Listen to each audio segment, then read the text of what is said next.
1 Coríntios capítulo 3, verso 9. Diz assim: porque nós somos cooperadores de Deus. Vós sois lavoura de Deus e edifício de Deus. Repita comigo assim: nós somos cooperadores na fé. Pode sentar, amados.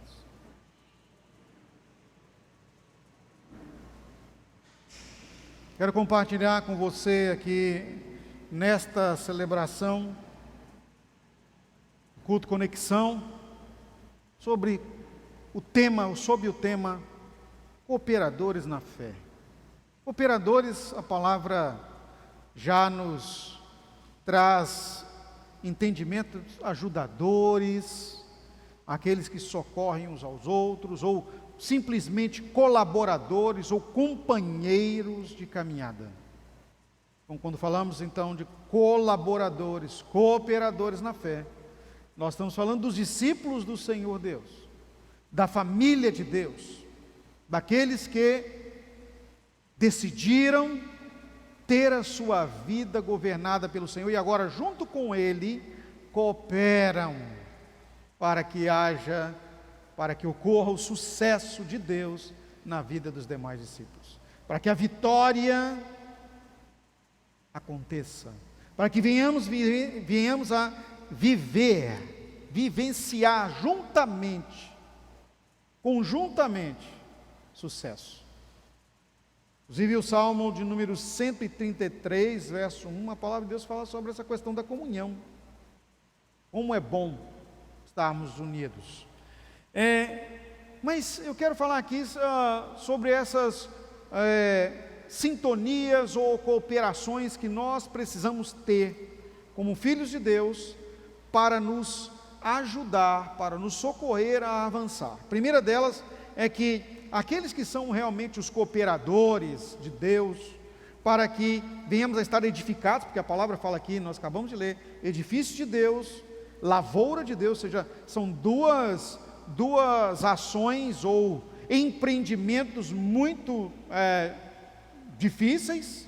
Primeiro deles, com relação à lavoura, que nós acabamos de ler aqui, exige habilidade, técnica, trabalho árduo, dedicação, o que nós chamamos de suor mesmo, né?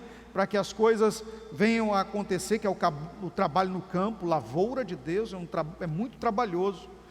Quem já teve a oportunidade de trabalhar no campo, sabe, né? Acordar cedo, muito suor e calo nas mãos para que as coisas venham dar certo. Dependem também de Deus muito, né? Porque depende de Deus para as chuvas, depende de Deus para o resultado, totalmente dependente de Deus. Agora, quando fala de edifício, já está falando de construção, edificação, trabalho também braçal, quando se trata de obra de construção, né?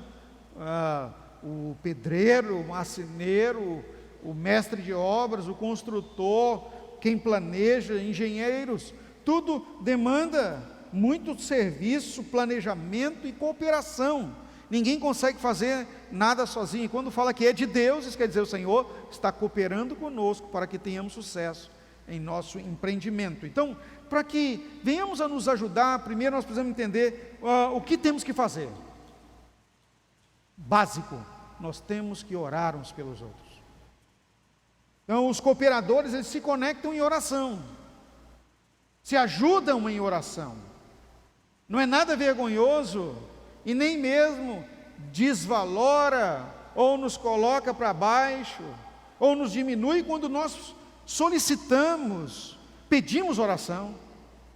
A vida dos discípulos do Senhor é uma vida de oração. Falar com o Pai acerca das nossas necessidades é importantíssimo, inclusive abrindo também as nossas dificuldades para que recebamos oração. A palavra fala aqui em Tiago 5,16, texto que nós conhecemos muito: confessai as vossas culpas uns aos outros e orai uns pelos outros, para que sareis.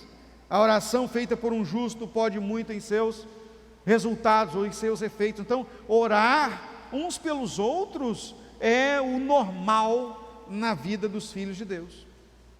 Também o mesmo apóstolo Paulo, agora falando à igreja de Éfeso, no capítulo 6, Efésios 6, 18, ele diz: orando em todo tempo, com toda oração e súplica no Espírito, e vigiando nisso com toda perseverança. Aí entra um detalhe, e súplica por todos os santos. Ou seja, nós precisamos orar por todos os nossos irmãos, compartilhar em oração. Aí você já começa a se avaliar: como eu estou sendo cooperador na fé? Eu estou orando mesmo pelos meus irmãos, ou só oro por aqueles que estão próximos a mim? Veja o que a palavra fala acerca de Jó. Você conhece a história de Jó? Jó estava numa situação muito difícil. Ele havia perdido tudo, ele estava doente, ele tinha perdido até a compaixão e a parceria de sua esposa. Mas olha o que a palavra fala em Jó, capítulo 42, verso 10. Olha que coisa tremenda. Deus tocou muito comigo quando eu estava preparando essa palavra para você. Diz assim, e o Senhor virou o cativeiro de Jó. Quando é que Deus virou o cativeiro de Jó? A palavra deixa bem claro: quando ele orava pelos seus amigos. Quando Jó abriu o seu coração para abençoar as outras pessoas em oração, ele deixou de orar por si. A Bíblia não fala isso, mas a Bíblia fala que ele passou a orar pelos amigos. Ele passou de reclamador, daquele que estava achando que Deus o abandonara, que ele não merecia estar vivendo aquelas coisas, porque ele era um homem justo. Ele passou agora a também orar pelos amigos. E aí Deus mudou a sorte de Jó. E veja só o resultado do que Deus fez: e o Senhor acrescentou a Jó outro tanto, em dobro, a tudo quanto dantes ele possuía. Ele perdeu filhos, perdeu as propriedades, perdeu toda a sua riqueza, e agora Deus reverte a sorte dele, ou seja, ele começa a prosperar novamente, fantasticamente. A Bíblia não fala quanto tempo levou isso, mas as coisas aconteceram a partir do momento em que ele começou a orar pelas pessoas. Você quer ter uma vida abençoada? Foque na oração por aqueles que Deus colocou como amigos, família, próximos a você, relacionados, que têm afinidade com você, a igreja. Comece a orar pelas suas lideranças. Às vezes nós oramos muito por nós: Senhor, olha, eu preciso de cura, Senhor, eu preciso de prosperidade, abre a minha porta, Senhor, prospera a minha empresa, faz isso para mim, faz isso para mim. Irmãos, isso para mim é muito egoísmo. O resultado é, quando nós semeamos, nós colhemos. Quando Jó começou a orar pelos amigos, Deus reverteu. Então tudo quanto ele orava, em dobro vinha para ele. Repita comigo: quando eu oro por outras pessoas, Deus reverte em dobro para mim. Amém, amados? Olha que lindo isso, não é?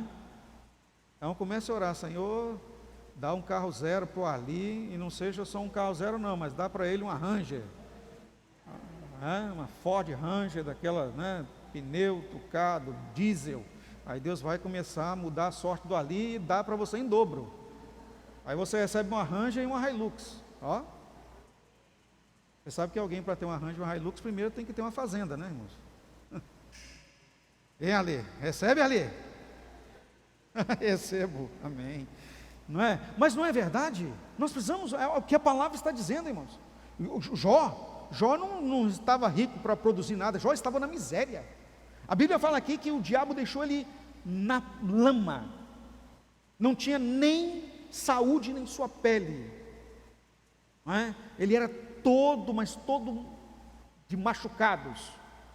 E Deus muda a sorte quando ele começou a orar pelas pessoas. Olha que lindo isso, orar por aqueles que estavam próximos a ele. Segunda coisa que nós podemos aprender com cooperadores na fé: os cooperadores na fé, eles motivam e inspiram sucesso naqueles que Deus deu para cuidar, nos discípulos. Como isso acontece? Veja a palavra de Deus falando em Provérbios 11, 25. Olha, irmãos, impactante esse verso. Olha o que o sábio Salomão fala sobre a prosperidade. Olha, quem traz bênçãos enriquece, e quem rega também será regado. É um princípio. A lei da semeadura está aqui estampada. Tem vários outros textos, como o mesmo Provérbios 11, 29, fala quem dá aos pobres, empresta a Deus. Olha que coisa tremenda. Quem socorre ao necessitado está emprestando a Deus. Deus fica devendo alguma coisa para alguém? Não. Não. Nós recebemos muito mais, 30, 60 e a 100 por um. Então, veja bem, vamos aprender com o sábio Salomão. Quem traz bênçãos, enriquece. Quanto mais você investe, quanto mais você se doa, mais Deus vai dando a você. E entenda você, que isso não diz respeito somente às coisas materiais, mas realmente e necessariamente às espirituais. Essas sim é que são as excelentes e são eternas. Prefira as bênçãos eternas, aquelas que não mudam, aquelas que nós estamos ajuntando tesouro no céu. O restante, como diz Mateus 6,33, Deus vai acrescentar. Não é? Então, aprenda isso. Então, socorrer as pessoas, amar, cuidar, motivar, ombro amigo, braço alinhado, inspirar com a sua vida em Deus, aqueles que Deus deu para você cuidar, vai trazer também chuvas de bênçãos para a sua vida. A palavra de Deus fala em Malaquias capítulo 3, que o Senhor abre as janelas do céu e derrama sobre aqueles que são os fiéis uma bênção enorme, aqueles que são os motivadores, inspiradores, que delas advém uma grande, mais grande colheita. Terceira, aqui para nos ajudar, cooperadores na fé, eles unem-se na execução e expansão do reino. Não dá para alguém dizer que ele é cooperador na fé, se ele não é uma corrente, há uma ligação enorme entre eles, entre os ajudadores. Ou é ajudador, ou não é. Aquele que não é ajudador, sabe o que acontece? Ele vai sempre estar sozinho. Não tem aqueles que estão orando por ele. Irmãos, a melhor coisa que pode acontecer na nossa vida é alguém estar orando por nós. Quando nós oramos pelas pessoas, Deus move outras pessoas a orarem por nós. E você pode até achar assim, não, mas ninguém sabe que eu estou orando. Puxa, por que ninguém sabe que eu estou orando? Devia saber, né? Eu estou aqui pagando um preço. Irmãos, primeira coisa, preço nenhum de nós paga. Jesus já pagou todo ele na cruz. Hoje nós investimos no reino. Pagar não pagamos nada, porque Jesus já pagou. Nós investimos. Investimento você não paga, investimento você coloca lá para que possa dar resultado. Entenda isso na fé. Levante sua mão e fala comigo assim: no reino de Deus, Ele já pagou, eu invisto. Aleluia, amados. Isso muda a perspectiva. Eu vou pagar um preço de oração. Meu irmão, você não paga preço nenhum, você investe, porque o preço Jesus já pagou. E uma vez que Ele pagou, nós não devemos mais nada. Agora, diz lá Romanos 8,1, nenhuma condenação a mais, não tem mais nada para a gente pagar. Todo o preço já foi pago por Ele. Então agora, o que nós estamos fazendo? Investindo. E uma vez que estamos investindo, não existe investimento no mundo, e nem mesmo no mundo financeiro, e nem mesmo no mundo corporativo, que se faça sem que tenha por pano de fundo ou por meta alcançar benefício para pessoas. Quem estuda administração, negócios, investimentos, sabe disso. Tudo é feito para que o ser humano venha ter algum tipo de benefício.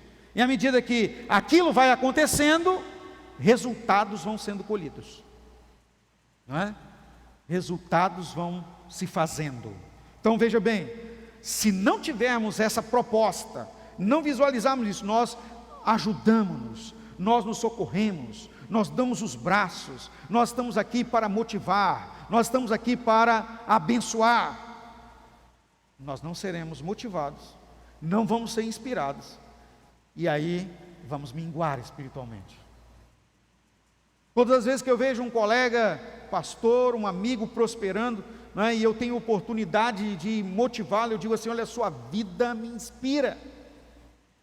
E é verdade.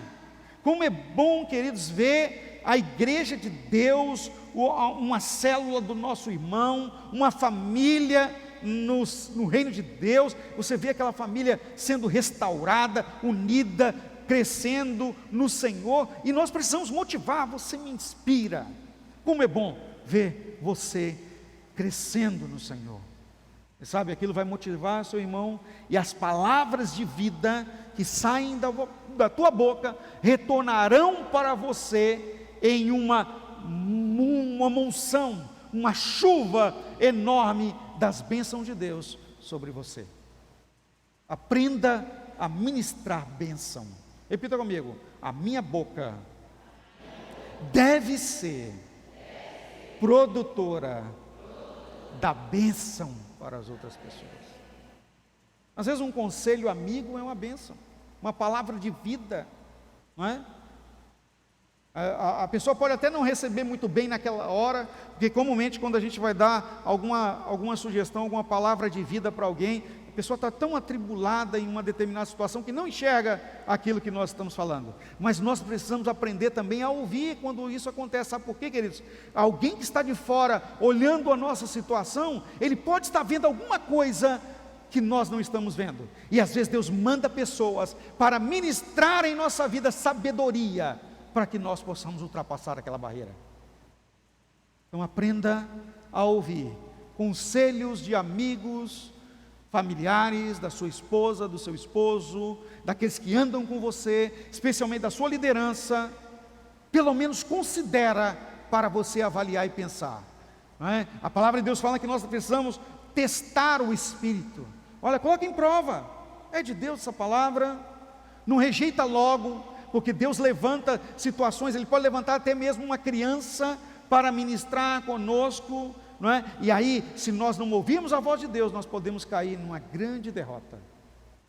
Quando Balaão estava, aquele profeta teimoso, tentando ir ministrar o que Deus mandou que ele não fizesse, Deus fez uso de uma jumenta para falar com ele. A palavra de Deus diz isso.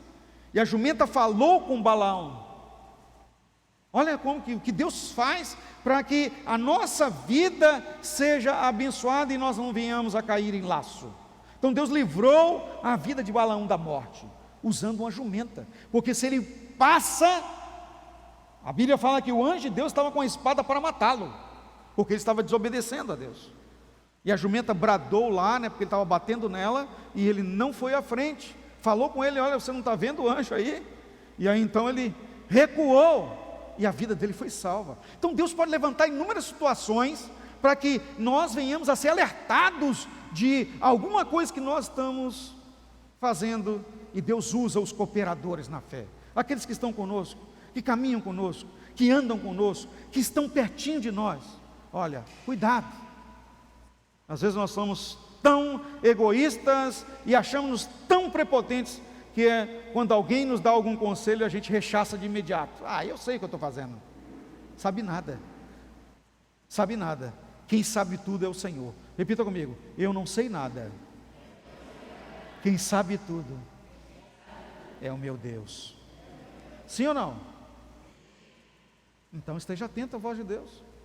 Deus pode usar inúmeras facetas, situações, para que nós venhamos a ser alertados pela sua poderosa palavra. Então esteja atento. Salmo 133, 1, que eu citei no início, diz: ó, quão bom e quão suave é que vivam unidos os irmãos. Olha, nesta unidade de cooperação, motivação, inspiração, nós nos ajudamos a vencer a ter sucesso. E estarmos conectados no Senhor e na fé é uma vida em que a plantação de Deus, o sucesso de Deus, o investimento de Deus se manifesta em nós, através de nós, para abençoar aqueles que estão à nossa volta. Que Deus prospere essa palavra na sua vida. Você venha a ser uma cooperadora, um cooperador de Deus, no nome de Jesus. Amém. Vamos colocar de pé, por gentileza.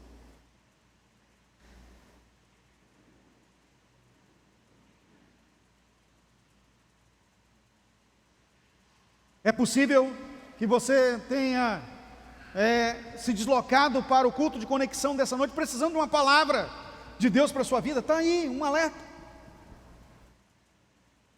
Ouça Deus falar com você. Deixa Deus falar com você nas coisas mais simples.